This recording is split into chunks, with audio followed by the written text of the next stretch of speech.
Muy buenas tardes, estimados alumnos. Por favor, confirmar audio y diapositiva correspondiente. Buenas tardes, doctor. El audio está bien y las diapositivas ya las estamos viendo. Muchas gracias, muy amable. Bien, no teníamos nada que leer para el día de hoy, por favor. Si fueran tan amables de hacerme recuerdo.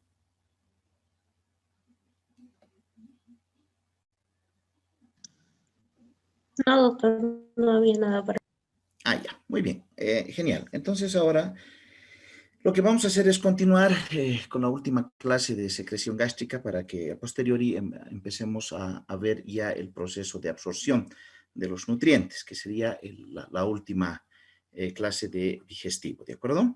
Hagamos un breve recuerdo de lo que habíamos visto en la anterior clase y que a nivel del duodeno se empezaban a secretar tres componentes importantes, que era la secretina, el péptido inhibidor gástrico y la motilina, como componentes esenciales de la secreción a nivel intestinal y de la fase intestinal, que era la tercera de las que habíamos visto conjuntamente con la fase cefálica y la fase gástrica, ¿de acuerdo? Bien, algo que debemos de tomar en cuenta es de que el páncreas entonces tenía una función esencial de, gracias a la secretina, producir el jugo pancreático rico en bicarbonato, que era el que protegía justamente la primera zona o la primera porción del intestino delgado de los ácidos provenientes de un quimo totalmente rico en ácido, ¿de acuerdo?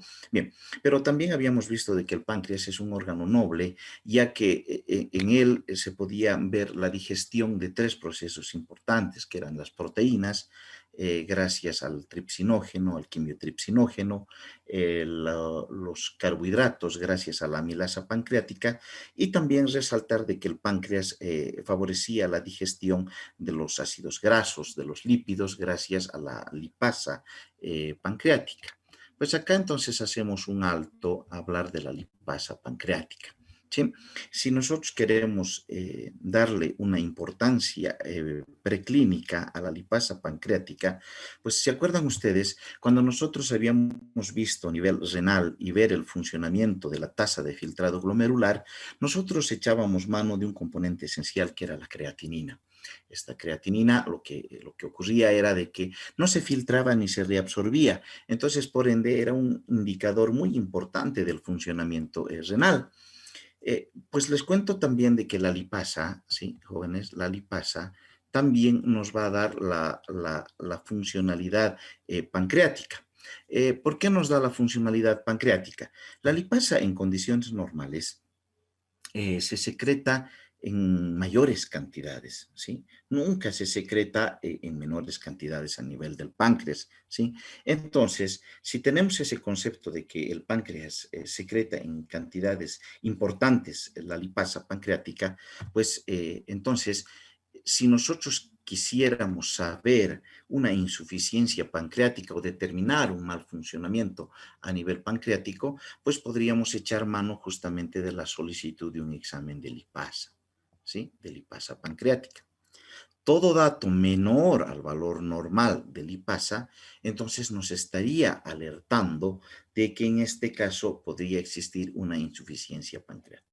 No puede existir lipasa en grados o en valores inferiores al normal, porque esta se produce en cantidades mayores en el páncreas. Entonces, si nosotros determinamos que el páncreas está funcionando de una manera mala, una manera no acorde, una insuficiencia pancreática, pues solicitamos inmediatamente lipasa, y la lipasa nos va a proporcionar un valor menor al requerido, al normal, y nosotros inmediatamente decimos de que el páncreas no está funcionando de manera adecuada. Y hemos visto de que este órgano, si no funciona de manera adecuada, es muy peligroso, que inclusive puede comprometer la vida del paciente. Entonces, si ustedes quieren saber un buen funcionamiento pancreático, lo que tienen que solicitar es lipasa, ¿sí? Debido a la explicación que ya les he mencionado con anterioridad. Eso, bueno, es un aspecto fundamental que no debemos dejar de lado, ¿de acuerdo? Bien. Otro aspecto, para hablar más o menos de estas porciones, ¿no? La primera porción y el estómago, la primera porción del intestino delgado y el estómago. ¿Ustedes qué entienden por úlcera? A ver, de acuerdo a sus conocimientos básicos que todavía tienen, obviamente, ¿qué entienden ustedes por una úlcera? ¿Qué es una herida, doctor? Mm, herida, ya, una herida. ¿Por qué puede producirse una úlcera? Principalmente a nivel del estómago, a nivel de la primera porción del intestino delgado, que es el duodeno. ¿Por qué se produce una úlcera? Quizás por una exagerada producción de ácido clorhídrico.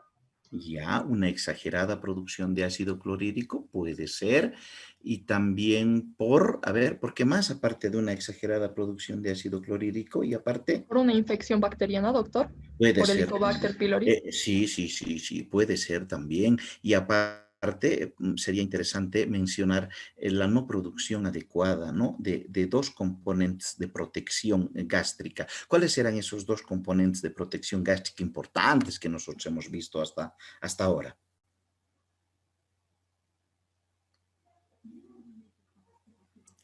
La producción de moco y la producción de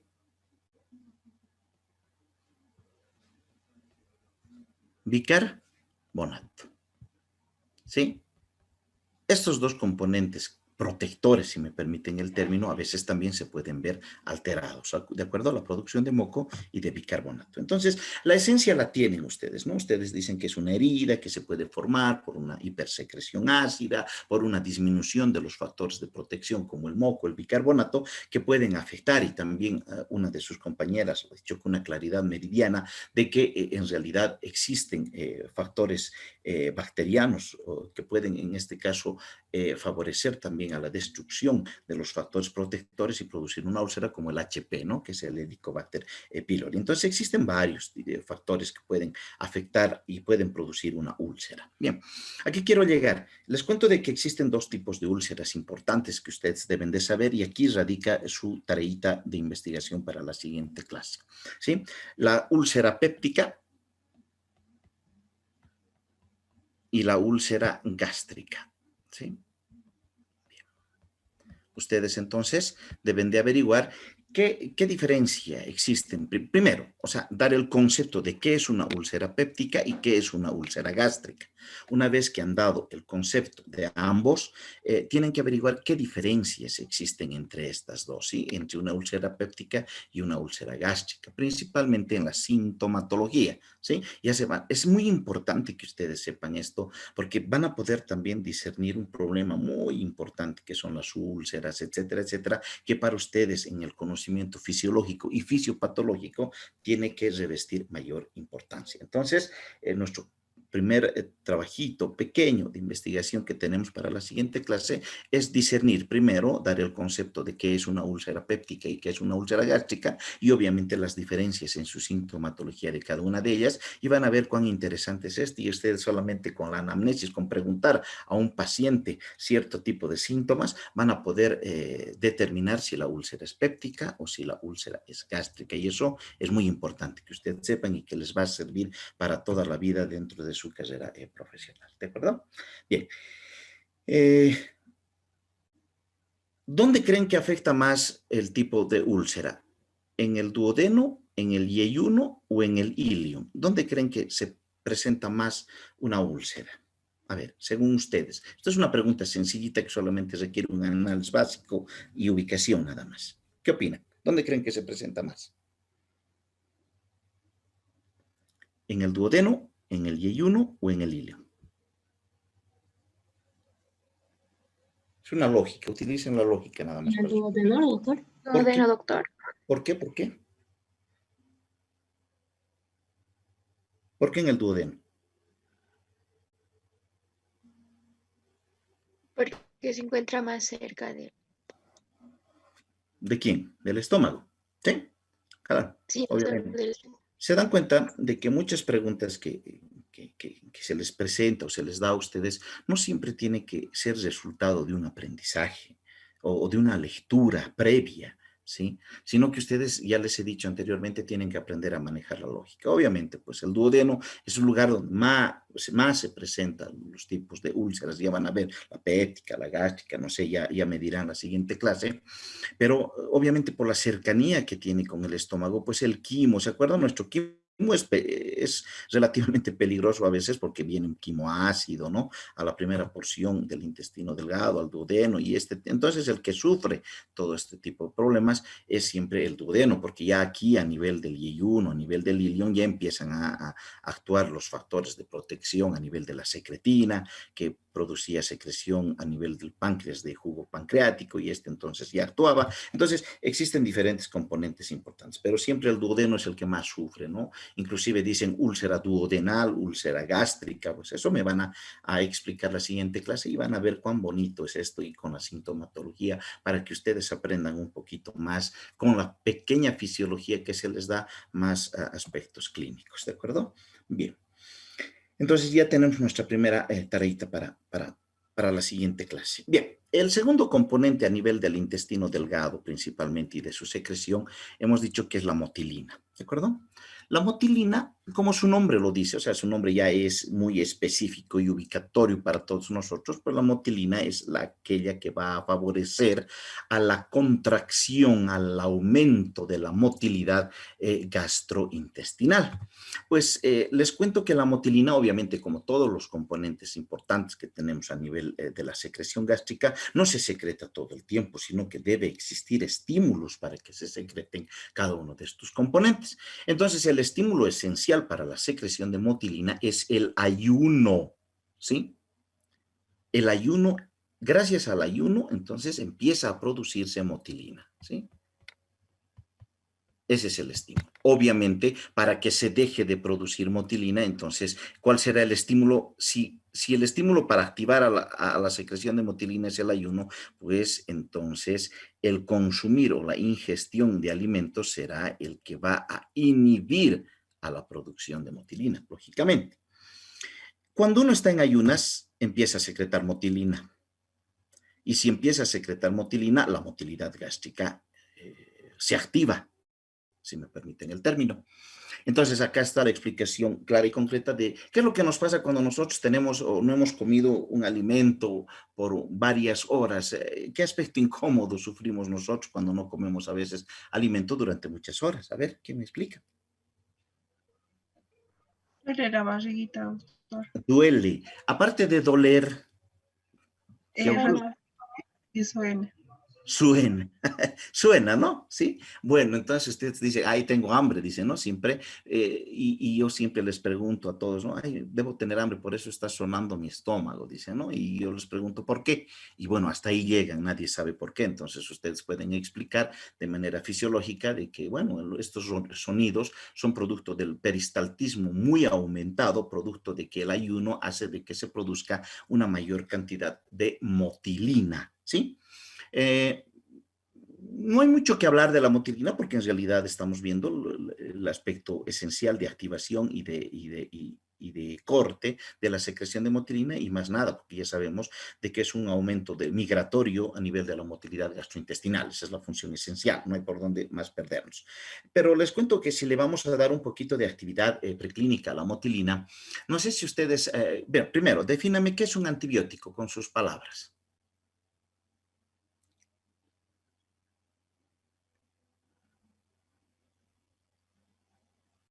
Con sus palabras, no quiero un concepto muy marcado, sino qué entienden ustedes por un antibiótico.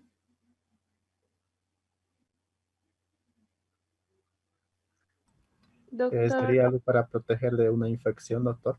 De Mm, bacterias. ya son fármacos que protegen de infecciones. Muy bien. ¿Qué infecciones bacterianas y virales? ¿Cuál? Bacteriana, doctor.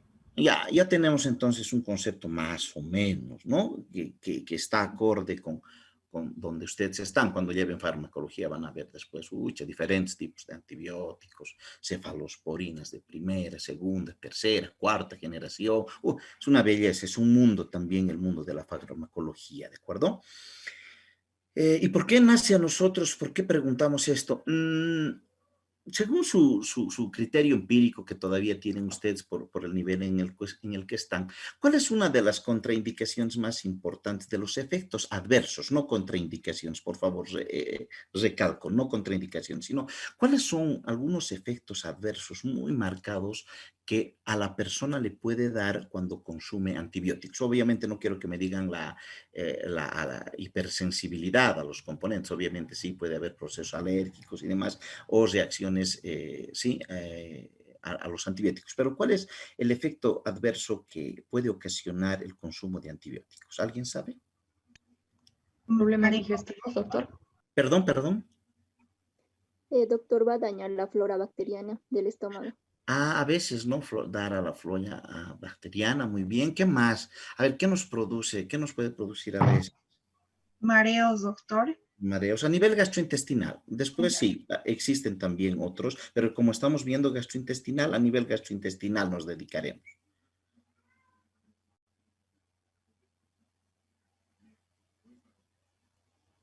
¿Diarrea podría ser? El síndrome de mala absorción. También, ¿no? Muy bien. Entonces estamos viendo que a nivel gastrointestinal puede existir alteración a nivel principalmente de la motilidad gástrica, ¿sí? Las deposiciones a veces aumentan y eso hay que explicarles a los pacientes. No sé si han escuchado hablar de un antibiótico importante que se llama la eritromicina. Obviamente varios antibióticos actúan donde les voy a explicar, pero principalmente la eritromicina. ¿Escucharon alguna vez de la eritromicina? Bien, este antibiótico, la eritromicina, ¿qué es lo que hace? Por ejemplo, la eritromicina actúa a nivel de los receptores de motilina y los activa, ¿sí? Entonces, cuando los activa este antibiótico a nivel de los receptores de la eritromicina, pues lo que hace también es activar la motilidad intestinal, o sea, no tendría que existir ayuno, sino en este caso se está activando la secreción de motilina porque está actuando a nivel de los receptores de esta, el consumo de este antibiótico eritromicina. Entonces, se empieza a activar un complejo mioeléctrico o un complejo de motilidad gastrointestinal muy importante. Y bueno, pues entonces se produce deposiciones con mayor frecuencia e inclusive con características líquidas. También se inactiva la flora gastrointestinal y pues entonces produce estos problemas que son muy característicos del consumo de cierto tipo de antibióticos y principalmente la eritromicina, ¿sí? Entonces eso podríamos darle como una explicación preclínica importante sobre la motilina, ¿de acuerdo? Bien, entonces llegamos a tener estos componentes que ya los hemos visto y ustedes dirán, doctor, sí, hemos visto gastrina, hemos visto motilina, colecistoquinina, secretina, pero muy poco o casi nada solamente ha nombrado al péptido inhibidor gástrico. Sí, porque ya vamos a ver este componente más adelante, ¿de acuerdo? Pero quiero mencionarles que el péptido inhibidor gástrico hasta ahora todavía está en estudio, dice que inhibe la función gástrica, pero se está empezando a descartar esa función y es por eso que todavía no les estoy nombrando la función esencial del péptido inhibidor gástrico. Mientras tanto, relacionen con el nombre péptido inhibidor gástrico hasta el momento, hasta cuando yo les explique, ¿de acuerdo? Bien. Entonces vemos colorcitos, ¿no? Naranja, verde, bueno, rosado, celeste y amarillo, que tienen directa relación con estos colores, ¿sí? Entonces, para que ustedes no se pierdan, ¿no? La gastrina sería esta, el péptido inhibidor gástrico este, la motilina este, la colecistoquinina este y la secretina de color amarillo, ¿sí? ¿Para qué? Porque queremos ver los sitios donde se liberan estas hormonas gastrointestinales y destacamos que la primera, la gastrina, justamente se va a secretar no solamente donde nosotros habíamos visto al principio, ¿no? Que era el antro pilórico. Obviamente sí existe mayor secreción en el antro pilórico, pero también la gastrina se secreta en el duodeno en menor cantidad y también en el yeyuno en muy poca cantidad, pero sí existe secreción de este componente desde el estómago y las dos primeras porciones del intestino delgado, es decir, duodeno y yeyuno, ¿sí? El péptido inhibidor gástrico, fíjense que se secreta de una manera similar tanto en el duodeno como en el yeyuno. La motilina se secreta idem en el duodeno y en el yeyuno, ¿sí? De igual manera o de igual cantidad. La colecistoquinina, que era la que favorecía la contracción de la vesícula biliar, se secreta en el duodeno y en el yeyuno de igual magnitud, pero en el ilium ya va disminuyendo. También se secreta, pero ya en menor cantidad, al igual que la secretina, ¿no? La secretina se secreta en mayor cantidad en el duodeno, en el yeyuno y en poca cantidad en el ilium. Entonces, este gráfico nos da la posibilidad de poder ver dónde se secretan cada uno de estos componentes. Lo que nos llama la atención es la gastrina, que es el único componente que se secreta en el estómago, en el antro, sin dejar de lado porciones del intestino delgado. Los demás ustedes ya tienen que identificar y ver, obviamente, de acuerdo a su cantidad de producción, que es muy importante, ¿sí? Bien. Si vamos a hablar del hígado, el hígado es nuestra tercera glándula anexa a nivel del tracto gastrointestinal. Y obviamente, voy a pasar primero a este dibujito, ¿sí? Disculpe. Para completar la secreción de estos 5 componentes que hemos visto, ¿sí? La gastrina, ¿por qué células era producida?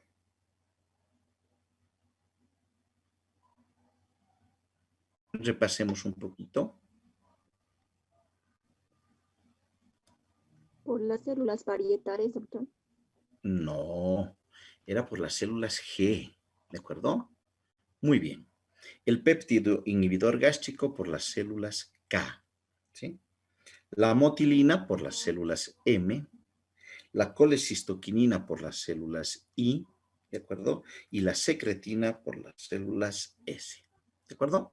Esto es muy importante que ustedes sepan, ¿sí? Que existen ciertos tipos celulares los cuales nos van a producir estos componentes. Gastrina, células G. Con estas no tiene mucho problema, ¿no? Con la gastrina y con la secretina y con la motilina, porque son células que empiezan por donde da la palabra, ¿de acuerdo? Las únicas que tendrían que acordarse son el péptido inhibidor gástrico por las células K y la colecistoquinina por las células I, ¿de acuerdo? Sí, eso me olvidaba y era muy importante que ustedes sepan.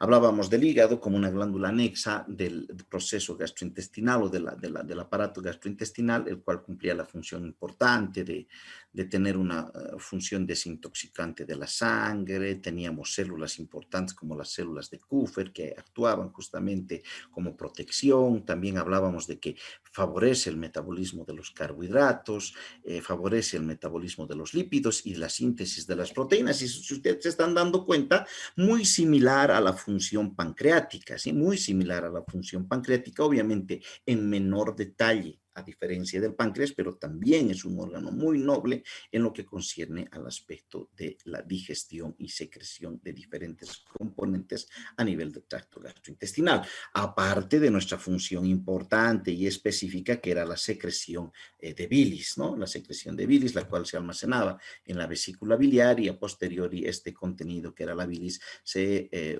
llegaba a pasar a la primera porción del intestino delgado que era el duodeno.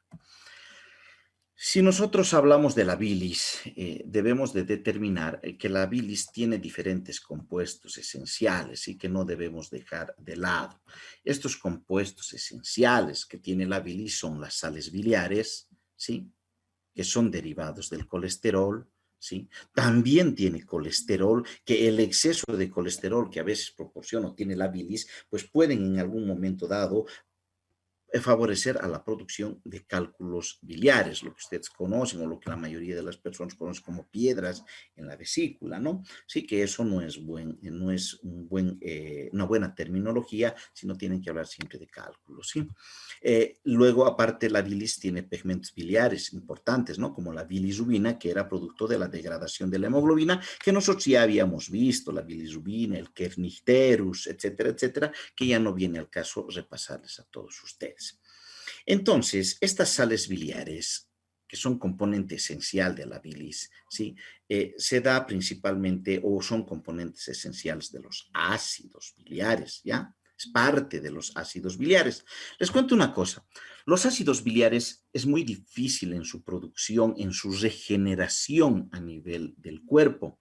Entonces, ¿qué quiere decir? Si estos ácidos biliares pertenecen a la bilis y no podemos nosotros crearlos, regenerarlos de una manera acorde. Entonces, ¿qué pasa? El hígado produce la bilis, pasa a la vesícula biliar. Cuando la vesícula biliar recibe estímulo ¿de quién? ¿De quién recibe estímulo la vesícula biliar para eliminar bilis al duodeno? ¿De quién recibe estímulo?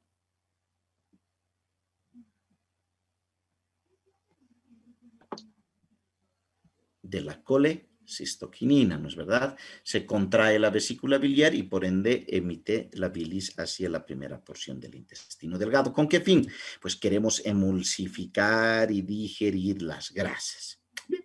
Entonces, una vez que la bilis ha cumplido su función de emulsificar y digerir las grasas, lo que ocurre es de que estos ácidos biliares, parte de la bilis, se tendría que ir al intestino grueso y después eliminarle por las heces. ¿De acuerdo? Pero en este caso hemos dicho, no, no podemos eliminar, no puede ni siquiera pasar al intestino grueso. En la última porción del intestino delgado, que es el ilion, debemos de hacer algo. ¿Qué es ese algo? Debemos reciclar. ¿Qué debemos reciclar? Los ácidos biliares. ¿Por qué debemos reciclar los ácidos biliares? Porque no producimos en mayor cantidad. Y estos ácidos biliares tienen que retornar por el sistema porta nuevamente al hígado para que en el hígado nuevamente se conforme la bilis, porque los ácidos biliares son los componentes esenciales de la bilis. Entonces, eso es un aspecto fundamental, ¿no? El reciclado de los ácidos biliares a nivel de la última porción del intestino delgado. Si no fuese así, no produciríamos más ácidos biliares y por ende también la producción de bilis sería mucho menor, ¿sí? No sé si ustedes han escuchado cuando nuestros papás o nuestros abuelitos hablan, ¿no? Y dicen, me duele la cabeza, tengo ganas de vomitar y siempre, ¿no? Alguno de ellos dice, es que debes estar secretando mucha bilis, dice, ¿no? Has debido renegar. Caramba, entonces estamos nosotros relacionando el tener algún colerón, alguna emoción fuerte, el renegar, como dicen nuestros papitos, nuestros abuelitos, con una excesiva producción de bilis. ¿Eso será correcto? ¿Eso no será correcto? ¿Será un mito? ¿Será una realidad? Pues entonces esa es nuestra segunda tareita para la siguiente clase, ¿no? Averiguar si realmente tiene o guarda relación el tener una emoción fuerte, el renegar, qué sé yo, con la excesiva producción de bilis para que nosotros podamos determinar si realmente es lo correcto o no lo que nos dicen nuestros papás, ¿de acuerdo? Entonces está claro con la producción de bilis y vamos a determinar la siguiente clase si tiene algún componente o no tiene algún componente específico. ¿Qué hace la bilis? La bilis ayuda a la digestión y absorción de grasas, esa es la función esencial, hemos dicho, ¿no? Pero también nos ayuda a excretar la bilirrubina, que no es correcta, nos ayuda a neutralizar los contenidos gástricos, la colecistoquinina es el que le da el estímulo más fuerte, también la bilis empieza a secretar ya desde la fase cefálica, que es cuando nosotros todavía no ingerimos ningún tipo de alimento, no se ha producido la distensión estomacal, pero nosotros pues entonces ya estamos produciendo bilis también, ¿no? Y los alimentos grasos en el duodeno hacen de que secretemos bilis. En realidad, estos componentes ya los hemos visto de manera marcada con todos ustedes ya con anterioridad, ¿sí? Bien, ahora el hígado entonces lo que hace es producir bilis, ¿sí? ¿Para qué? Para la digestión, para emulsificar las grandes partículas de grasa, favorecen el transporte y absorción y la digestión, también nos favorece en la eliminación de la bilirrubina, hemos dicho, ¿no? Y el colesterol, que es muy, muy importante que nosotros sepamos, y que la producción de bilis se manifiesta o está directamente relacionada con una cantidad de aproximadamente 600 a 1200 ml por día. Ahora, la cantidad va a estar directamente explicada por todos ustedes con esa pregunta que les he lanzado y que ustedes tienen que investigar si se aumenta o se disminuye la producción de bilis y cuál es la causa importante, ¿sí? A nivel del intestino delgado, ya hemos visto entonces que la producción, porque estamos hablando de secreción intestinal, a nivel del intestino delgado generalmente es una producción protectora, ¿no? De bicarbonato, de moco, de agua, que son componentes esenciales principalmente para la neutralización de los ácidos, es una barrera de protección, si me permiten el término, eso es lo que hace el intestino delgado. Ya muy poco ya vamos a hablar de ellos. En realidad hemos visto que al intestino delgado llegan productos de secreción de nuestras glándulas importantes, como son el páncreas, el hígado y nuestro mismo componente esencial, que era la gastrina y la gastrina, la secretina, el péptido inhibidor gástrico y la motilina. En realidad llegan, pero ellos, o sea, el intestino delgado como secreción propiamente de ellos, pues solamente estamos hablando de sistema protector, bicarbonato, agua y moco, ¿sí? En él sí podemos destacar, en el intestino delgado podemos destacar que existe una gran superficie de absorción intestinal y también podemos destacar que en ellos actúan las enzimas que ya hemos visto con anterioridad cuáles son, ¿sí? A nivel del intestino delgado se encuentran unas glándulas que se denominan las glándulas de Brunner, ¿sí? Estas glándulas de Brunner lo que hacen es también mantener un sistema protector porque van a secretar moco alcalino como respuesta a 3 estímulos importantes. O sea, ¿qué es lo que hace de que nuestras glándulas de Brunner secreten moco alcalino protector totalmente? Pues 3 estímulos. El estímulo vagal, sabemos de que el vagos, es decir, el parasimpático, está en directa relación con el sistema digestivo. También el segundo estímulo para la secreción de moco alcalino por las glándulas de Brunner son los estímulos táctiles o irritantes, ¿sí? Que van a incrementar la secreción gástrica y que también van a favorecer la secreción de las glándulas de Brunner. Y por último, ¿quién activa también a las glándulas de Brunner con un sistema de secreción alcalina? Pues sabemos que todo lo que es alcalino está incluida la secretina. La secretina en realidad para ustedes es sinónimo de alcalinidad. Obviamente no produce, pero sí activa a diferentes glándulas. En realidad la secretina activaba al páncreas y también activaba a las glándulas de Brunner como un aspecto muy importante, ¿sí? Bien. Obviamente, los estímulos ácidos y los estímulos grasos a nivel del estómago son esenciales para la secreción justamente de secretina, de colecistoquinina. Sabemos que la colecistoquinina actúa a nivel de la degradación, emulsificación de las grasas, también la lipasa pancreática a nivel de las grasas, pero aún así se empiezan a formar en el cuerpo, dependiendo del tipo de dieta, componentes dañinos para el cuerpo, como son los triglicéridos y el colesterol, ¿de acuerdo? Y nace una pregunta, ¿no? Por ejemplo, los esquimales, ustedes saben quiénes son los esquimales, tienen una dieta muy rica en grasas, ¿no? Ellos consumen grasa, pero en cantidades industriales. ¿Por qué? Porque al consumir grasa, ellos también van protegiendo y produciendo mayor cantidad de calor en su cuerpo debido al frío, pero es una lógica. Pero sabemos nosotros que estas grasas también son dañinas por la producción a posteriori de triglicéridos y colesterol. Obviamente su dieta es rica en grasas, pero también es rica en el aspecto de los pescados, ¿no?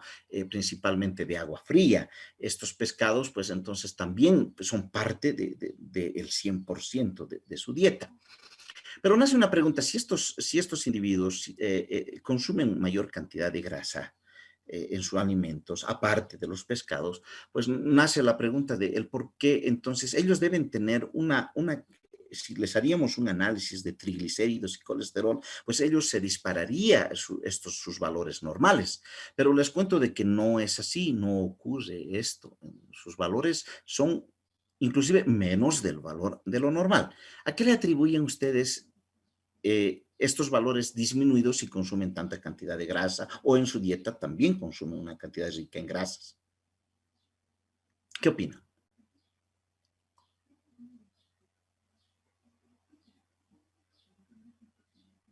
¿Qué dicen, chicos? ¿Qué opinan?